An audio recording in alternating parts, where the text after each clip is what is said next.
Welcome to the League of Legends Champion Spotlight, featuring Skarner, the Crystal Vanguard. Skarner is a melee fighter who excels not only at dealing damage, but also controlling the battlefield.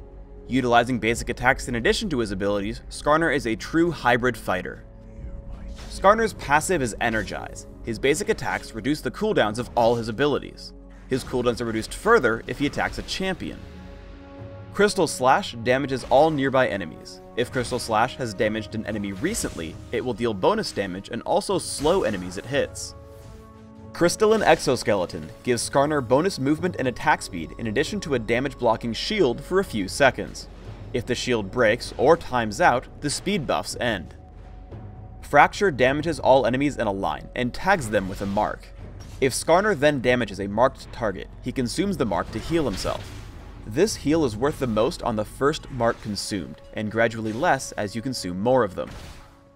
Skarner's ultimate is Impale. Skarner damages and suppresses target enemy champion. Skarner may then drag him around for a short time, dealing further damage when the effect ends. I play Skarner as a jungler. Have a teammate pull the Ancient Golem and take it down with Crystal Slash and Smite. Clear the rest of the jungle, taking Crystal and Exoskeleton at level 2, another point in Crystal Slash at level 3, and Fracture at level 4. After your initial jungle pattern, grab Boots of Speed and a Sight Ward, and then look for a gank. I find Xin Zhao and flank behind him. Morgana reacts to my aggression, and with a slow from Crystal Slash, lands a Dark Binding. Unfortunately, I underestimated Xin Zhao's health, so instead of taking the kill right away, we end up both dying to the turret. However, as with all First Blood gains, it was worth it. Skarner is a natural ganker, so always look for available enemies. I pick up a longsword and find Nidalee overextended in mid. I push in with Pantheon, forcing her to escape with Flash and Ghost.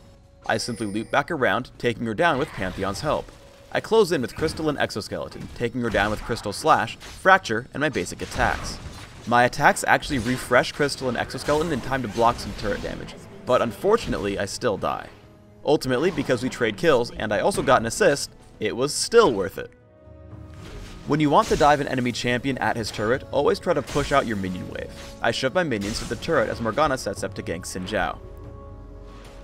Alistar joins in, so instead of pushing in for the kill, I retreat and let our minions tank the turret again. In chasing Alistar away from the turret, I attempt to slow him with Crystal Slash, and end up tagging him with my Lizard buff. I don't want to let Alistar juke into another brush, so I impale and pull him back towards my side of the map. Xin Zhao makes the mistake of actually trying to defend his turret. Since it's this low, I take it down with the attack speed from Crystal and Exoskeleton, and then start to kill Xin Zhao with Crystal Slash. I stick onto him using all my abilities. Fracture damages and keeps me healthy, Crystal Slash slows him down, and Crystal and Exoskeleton keeps me in range for further attacks and lower cooldowns thanks to Energize. We'd have killed Nidalee as well, but she escapes with Ghost and Flash. We get into a teamfight in the enemy jungle. I take on the role of a damage dealer in a major fight, trying to find the biggest threat and sticking to him. After getting pulled by Blitzcrank, I spot Xin Zhao and head for him immediately. I lead with Fracture and throw out consistent damage with Crystal Slash and basic attacks. However, I'm not extremely tanky, so I have to retreat until Kale hits me with Intervention. Turning back in, we take down Xin Zhao and Nasus, again sustaining myself with Fracture and stopping them from running with Crystal Slash. Alistar makes his way in, and Cho'Gath dies. I look for the most threatening target, which is Nidalee when she enters the battle. Blitzcrank lands an amazing hook, but I just barely survive the turret with Crystal and Exoskeleton.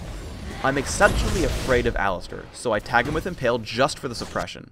Seeing Morgana above me, I know she will lead her Dark Binding as though I ran and Alistar chased me, so I keep running along my escape path and she lands it, picking up the kill. With no team left, Blitzcrank is an easy kill underneath his turret, and we pick up an ace.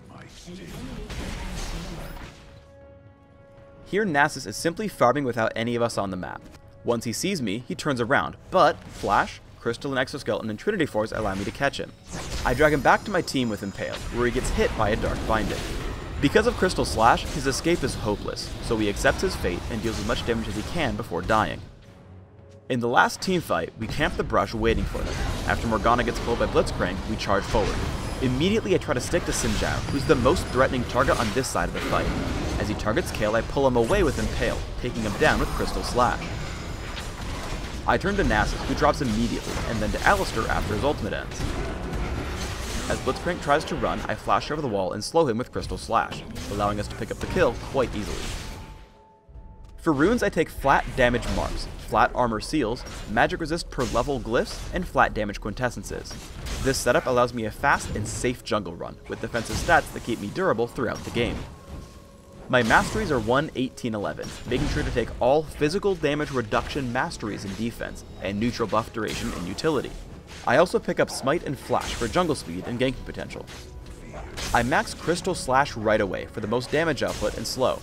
Afterwards, I max Crystal and Skeleton, which allows me to catch up and destroy targets. Also, because the buff ends when the shield breaks, I need to make my shield durable. I take a single point in Fracture at level 4, and max it last. I open with a Cloth Armor and 5 health potions. Regal's Lantern and Mercury Trides are my first mid-game items. My 2 core items are Trinity Force and Ryla's Crystal Scepter. These items give me a great mix of damage, durability, and chasing power. My final items are another mix of damage, durability, and utility.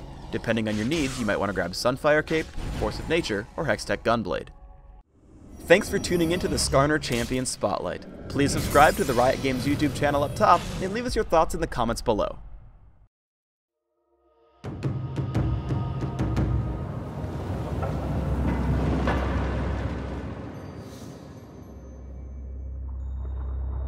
Tons of damage, extremely worth it.